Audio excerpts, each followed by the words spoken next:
Shalom, bien-aimés dans les Seigneurs, que la paix et la grâce du Seigneur vous soient abondamment accordées. Nous sommes vraiment dans la joie encore parce que le Seigneur nous fait grâce en ces jours de nous retrouver toujours dans notre cadre de cette émission autour du sujet que nous sommes en train d'exploiter depuis un certain temps. Nous sommes en train de parler sur le mystère autour de la création. Nous bénissons beaucoup le Seigneur qui nous donne toujours ce temps de continuer à parler de ces choses.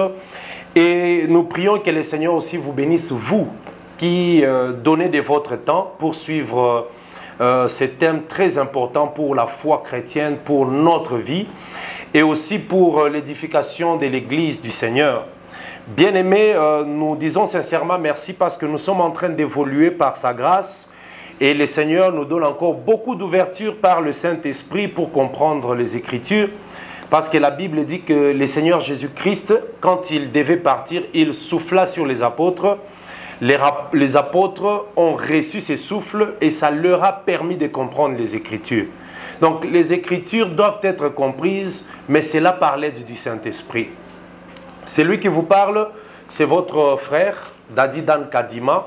Et nous servons Dieu dans cette grâce doctorale qu'il nous a donnée et nous mettons au profit de tout le monde la grâce que le Seigneur nous a faite afin que de temps en temps nous puissions avoir des moments où nous partageons la parole de Dieu, où nous recevons vos questions et vos suggestions. Bien-aimés dans le Seigneur, nous allons encore évoluer aujourd'hui, mais avec une autre portion. Nous étions en train de parler du troisième jour de la création. Nous étions déjà à la fin parce qu'aujourd'hui nous sommes à notre 13e séance sur ce thème, le mystère sur la création. Mais nous allons aujourd'hui devoir introduire le 4e jour de la création. Je demande à tous ceux qui nous suivent pour leur première fois de regarder au bas de votre écran. Vous verrez la mention s'abonner. Vous pouvez vous abonner, ça vous permet de recevoir des notifications de toutes les nouvelles émissions, les nouvelles publications. Et ça vous permet aussi d'accéder à cette chaîne Dr Dadi Dan Kadima officielle. Et vous allez trouver tout ce que nous avions déjà publié avant sur l'introduction par rapport à la création, le premier jour, le deuxième jour ainsi que le 3e jour. Que le Seigneur vous bénisse. Bien-aimés dans les Seigneurs, au bas de l'écran, il y a aussi le numéro de téléphone qui s'affiche. Vous pouvez nous écrire, nous appeler et nous envoyer des messages par WhatsApp. Nous sommes vraiment ouverts et nous allons répondre à vos préoccupations. Que la paix de Christ soit avec vous, bien-aimés. Nous allons devoir prier pendant quelques minutes pour recommander ces moments entre les mains du Seigneur. Seigneur, nous te disons merci, nous te bénissons pour la vie, les souffles de vie que tu nous accordes. Merci parce que tu nous fais comprendre ta pensée, tu nous amènes dans les profondeurs de ta parole.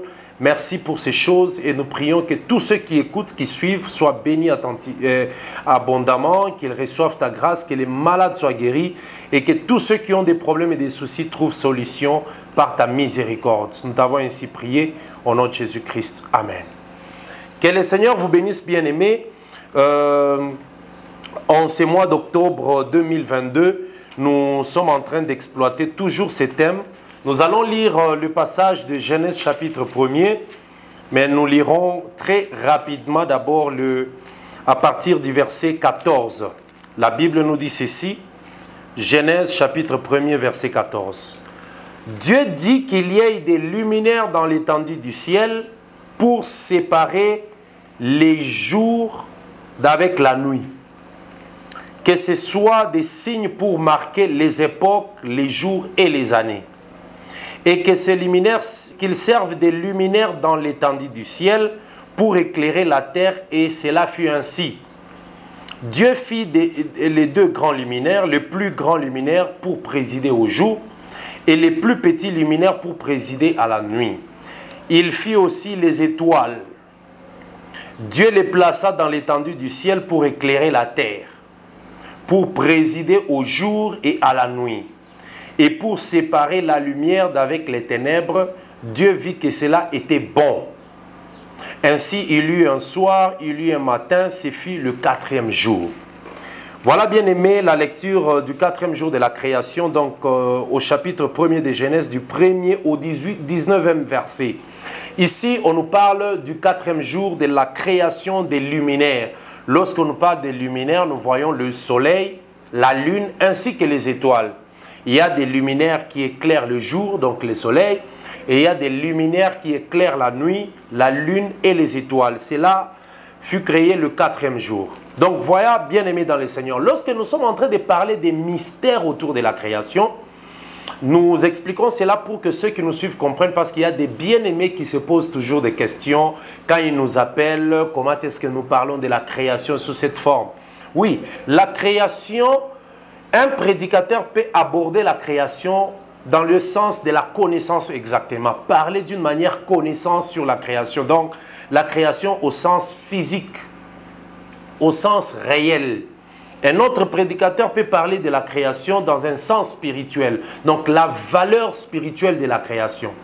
On peut aussi parler de la création dans un sens évangélique, un sens pour gagner les cœurs vers le Seigneur.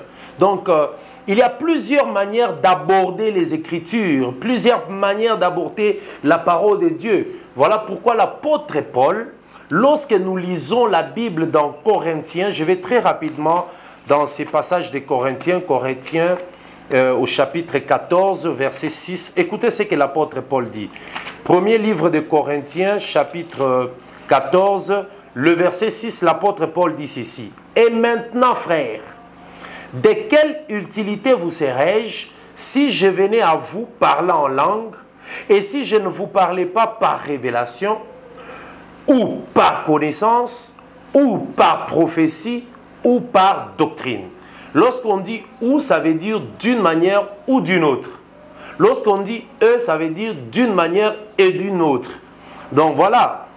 Et ici, on peut parler des choses d'une manière de la révélation, ça veut dire ressortir Christ en toutes choses, ressortir la pensée cachée. Donc nous révélons, nous déchirons en fait l'écriture pour en donner une pensée. Parler aussi par prophétie, ça veut dire aborder les Écritures d'une manière à annoncer ce qui doit arriver, ou l'accomplissement des choses dans les temps et dans l'espace. C'est ça, parler par prophétie.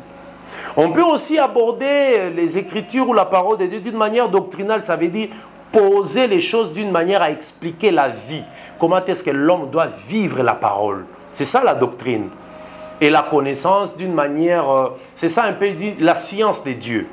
Donc, vous voyez, bien aimés dans les Seigneurs, alors c'est comme ça que nous, lorsque nous parlons de la création, nous sommes en train de parler de la création, mais d'une manière prophétique. Lorsque Dieu créait, il annonçait quoi? Il prédisait quoi? Voilà.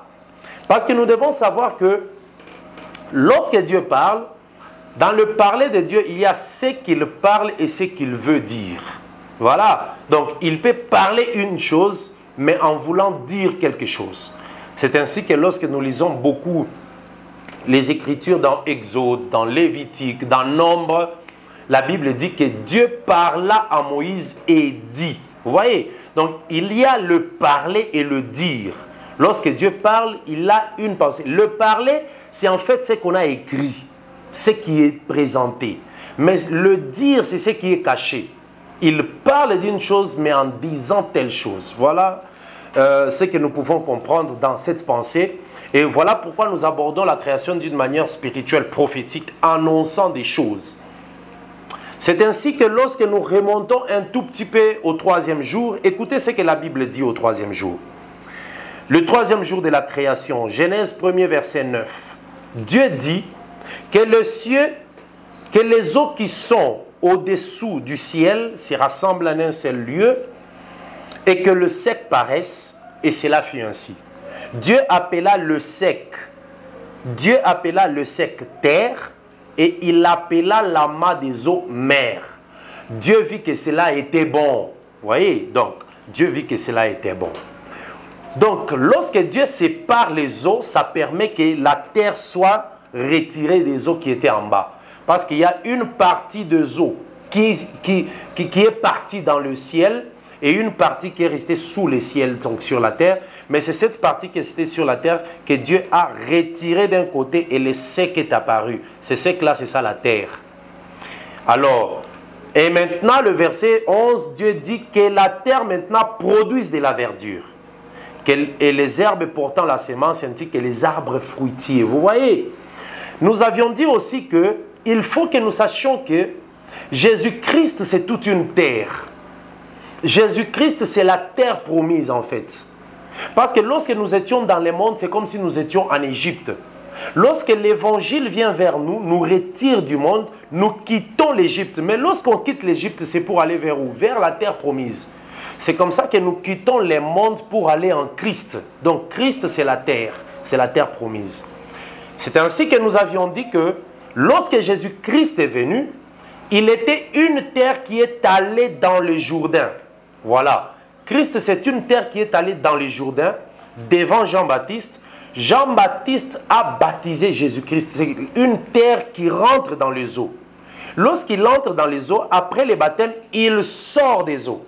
Mais en sortant des eaux, il faut qu'on y voie planter des choses. Parce que la terre, lorsqu'elle est sortie des eaux, elle a été formée. Dieu a commencé à remplir la terre. Mais la première chose que Dieu a faite en remplissant la terre, il y a posé la verdure, l'herbe, les plantes, les arbres.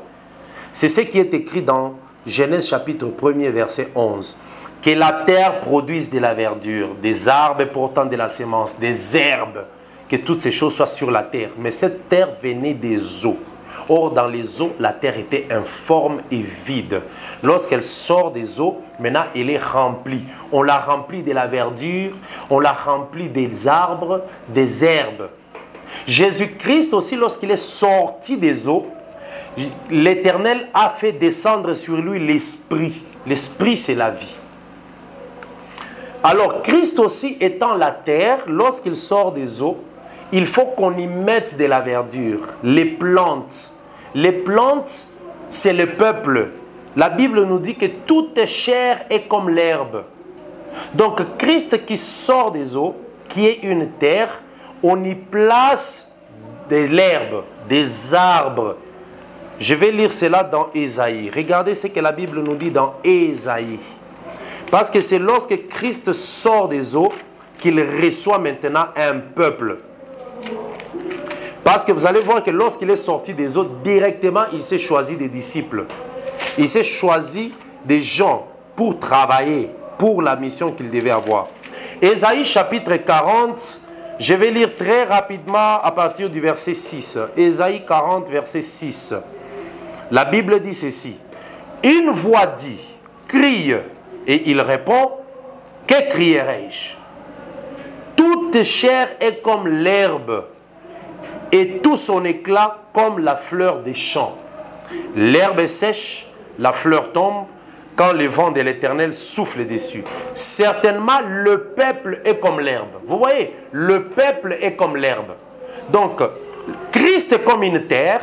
Lorsqu'il sort des eaux du Jourdain, il y a l'Esprit qui descend sur lui et directement, il y a l'herbe qu'on doit voir. Parce que l'herbe, c'est le peuple. C'est ainsi que Christ, après le baptême, il a commencé à travailler. Il y a eu des peuples qui venaient vers lui. Ces peuples-là, les apôtres, les disciples, c'est comme l'herbe, mais sur une terre. Donc Christ, c'est toute une terre, mais sur laquelle il y a l'herbe, les plantes, toute la verdure. Ça, c'est très, très important, bien-aimés. Je vais lire d'ailleurs Ésaïe 37. Ici, nous terminons une pensée sur le 3e jour pour comprendre que l'herbe directement remplit la terre lorsque la terre sort des eaux. Ésaïe 37, verset 26. Je vais lire très rapidement le verset 26. Ésaïe 37. Non, je prends le verset 27. Ésaïe 37, verset 27, la Bible dit, « Leurs habitants sont impuissants, épouvantés et confus. Ils sont comme l'herbe des champs et la tendre verdure. » Vous voyez, donc les habitants sont comme l'herbe et la verdure. Jésus-Christ, comme la terre, lorsqu'elle sort des eaux du Jourdain, elle commence la mission. Il y a un peuple qui naît. Le peuple de la nouvelle alliance. Donc les apôtres, les disciples, c'est comme la verdure qui vient sur cette herbe. Chaque fois que cette terre s'est déplacée, elle était toujours accompagnée de cette verdure-là. C'est ça la pensée que nous devons avoir Mais il faut savoir que par rapport à l'herbe, il y a toujours la bonne et la mauvaise sémence. Alors, parlons du 4e jour de la création. Parlons un peu du 4e jour de la création. La Bible nous dit ceci, je vais lire très rapidement. Dans le 4e jour de la création, dans Genèse 1er, le verset, à partir du verset 14. La Bible nous dit que Dieu dit que les luminaires, qu'il y ait des luminaires dans l'étendue du ciel pour séparer les jours d'avec la nuit. Donc les luminaires sont placés dans l'étendue du ciel pour séparer les jours et la nuit. Et la Bible ajoute en disant que ce soit des signes, donc que ces luminaires servent des signes pour marquer les époques, les jours et les années. Ça c'est très important. Donc, que ces luminaires servent des signes pour marquer les époques, les jours et les années. Ici, nous allons expliquer beaucoup de choses.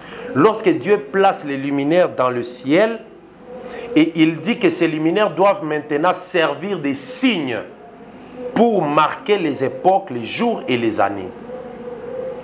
Et ces luminaires, qu'ils servent des luminaires dans l'étendue du ciel pour éclairer la terre, et cela fut ainsi.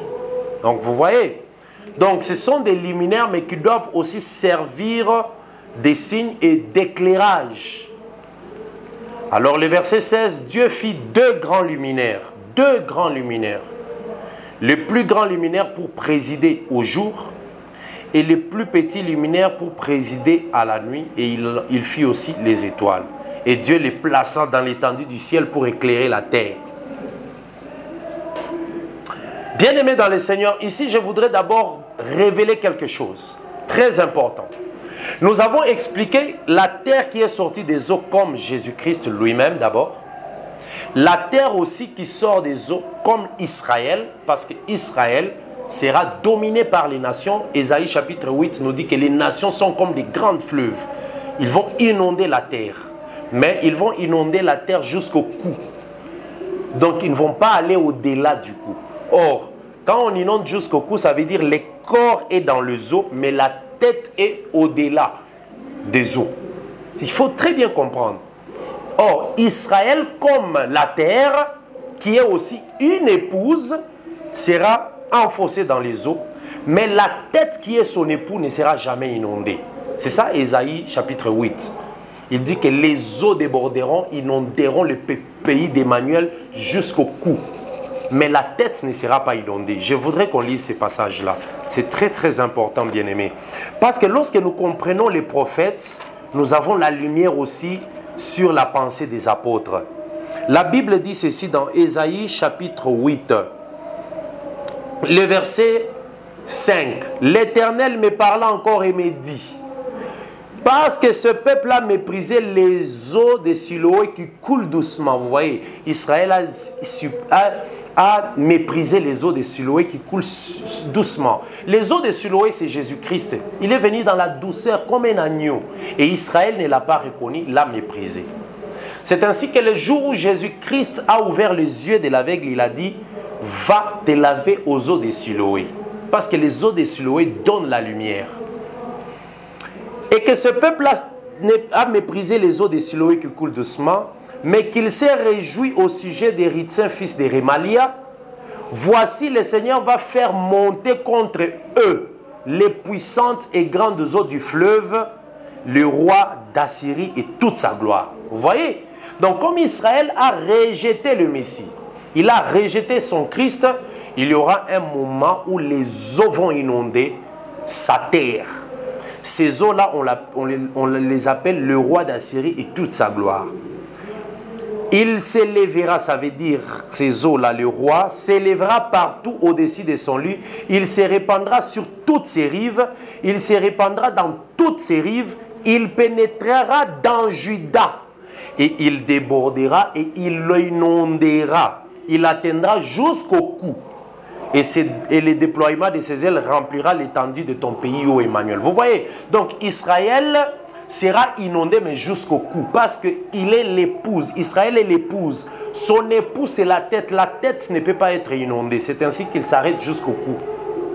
Or, les coups, c'est quoi? Les coups, c'est ce qui relie la tête et le corps.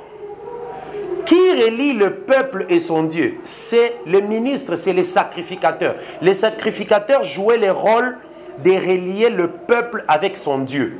C'est ça Lévi. Lévi, la tribu de Lévi qui devait donner les sacrificateurs, c'est cette tribu qui reliait Dieu et le peuple. Donc même elle là jusqu'au cou sera inondée. Vous voyez, c'est ça la bonne pensée. Aujourd'hui aussi, l'église c'est le corps, mais Christ c'est la tête. Vous voyez? Et qui relie le corps et la tête? Ce sont les ministres. Voilà. C'est très important, bien aimé dans les seigneurs. Donc ici, nous voyons que les luminaires qui sont créés sont placés dans le ciel pour éclairer la terre. Cette terre-là qui est aussi Israël. Israël sera éclairé de deux manières. Mais malgré cela, il y aura une lumière qui sera dans l'époque des ténèbres et une lumière à l'époque du jour. C'est ainsi que Israël, lorsqu'il a commencé d'abord le jour, mais avec Moïse. Moïse, c'était lui qui devait présider à Israël, qui devait diriger. C'est lui le grand luminaire pour Israël. Il devait éclairer Israël, mais malgré cela, Israël était éclairé, mais ne voyait pas. Israël était éclairé, mais murmurait toujours.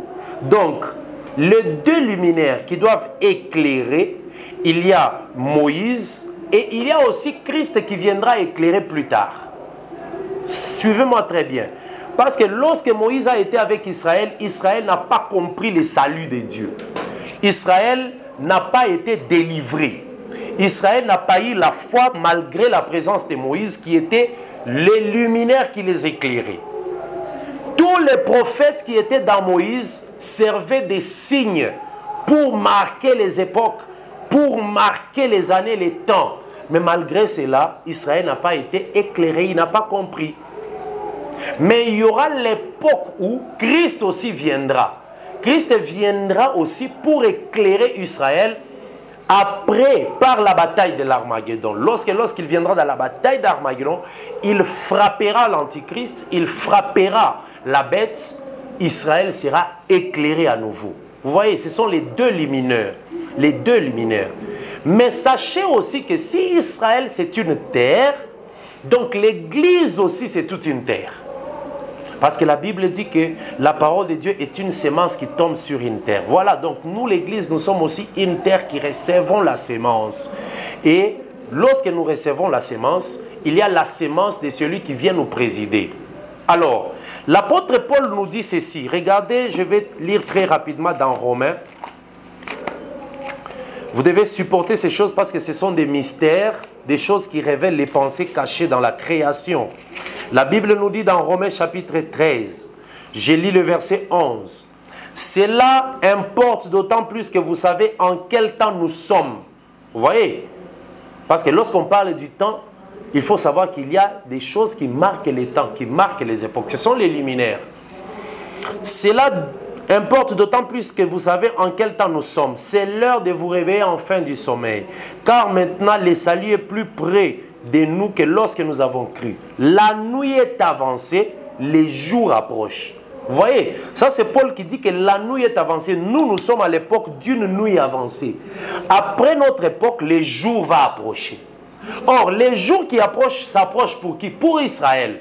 Parce que lorsque nous, l'Église, nous allons partir à l'aurore. L'Église doit partir à l'aurore. Ça veut dire lorsque la nuit commence à se terminer et que les jours approchent, c'est à ce moment-là que l'Église sera enlevée, l'aurore.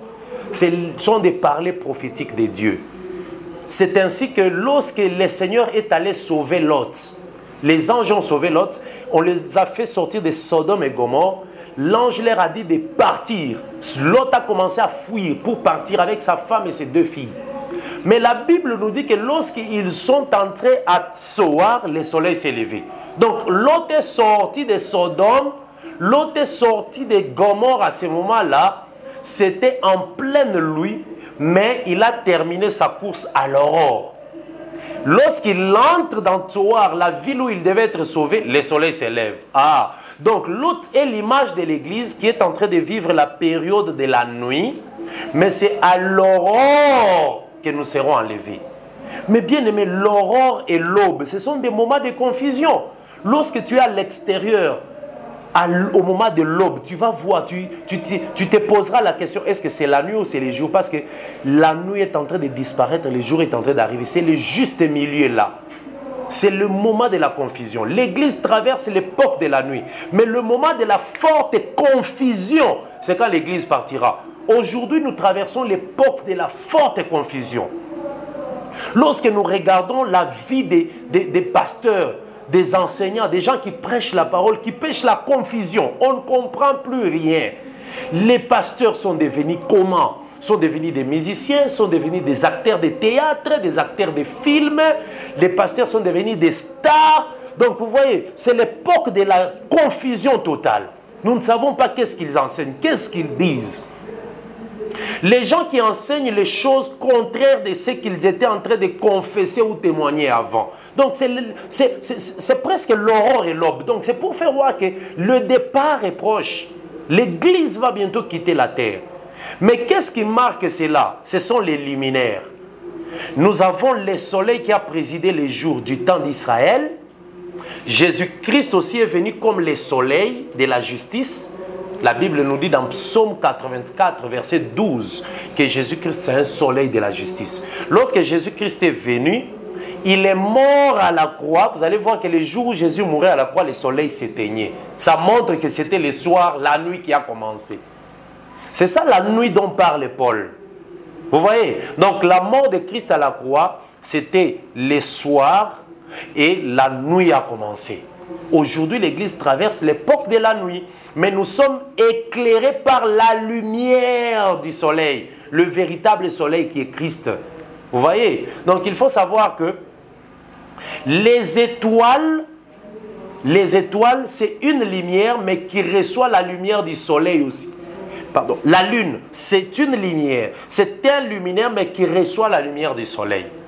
Vous voyez? Donc l'Éternel comme soleil donne sa lumière à la lune. Ça, nous allons bien expliquer dans l'émission prochaine. C'est la lune qui reçoit la lumière du soleil et qui éclaire dans la nuit. Pourquoi Dieu a fait cela? Nous allons expliquer cela. Donc c'est très profond, bien-aimés. Le 4e jour, nous sommes en train de voir les luminaires, mais qui président à des temps. Parce qu'il y a le temps d'Israël, il y a le temps de l'Église. Lorsque l'Église part, c'est le temps d'Israël encore. Ces choses-là sont marquées par des luminaires. L'apparition du soleil, le soleil se couche, la lumière apparaît et nous voyons aussi les étoiles. Donc dans cette marche-là, nous voyons qu'il y a des époques. L'époque de la loi, l'époque de la grâce et il y a des luminaires. Nous allons évoluer avec les 4e jours, c'est très profond, il y a beaucoup de choses à dire. N'hésitez pas de poser des questions, de nous écrire sur WhatsApp, de nous appeler, de poser vos questions, de présenter vos préoccupations, même partager avec nous. Si vous estimez que vous avez une autre pensée, venez nous partageons. C'est par le choc des paroles, par des chocs, des pensées, d'idées que la lumière va jaillir. Mais quel choc? Ce n'est pas seulement les chocs des hommes. Il faut que nous prenions les chocs des paroles de la loi, les chocs des paroles de la grâce, ça veut dire les prophètes et les apôtres. Lorsqu'ils entrent en choc, la lumière de la parole doit apparaître. Que le Seigneur vous bénisse, bien-aimés dans le Seigneur. Nous allons continuer notre 4e jour de la création à l'émission prochaine. Que la grâce et la paix du Seigneur soient avec vous. C'était votre frère, le docteur Dadi Dan Kadima. Et nous avons partagé avec vous aujourd'hui. Nous bénissons tous ceux qui nous suivent. Je salue tous les bien-aimés qui nous suivent de partout, à Kolwezi, Lubumbashi, et tous les bien-aimés qui nous appellent et qui nous écrivent. Que la paix de Christ soit avec vous. Partagez ces émissions. Abonnez-vous aussi. Appelez-nous et la paix de Christ sera avec vous. Shalom dans vos maisons au nom de Jésus-Christ.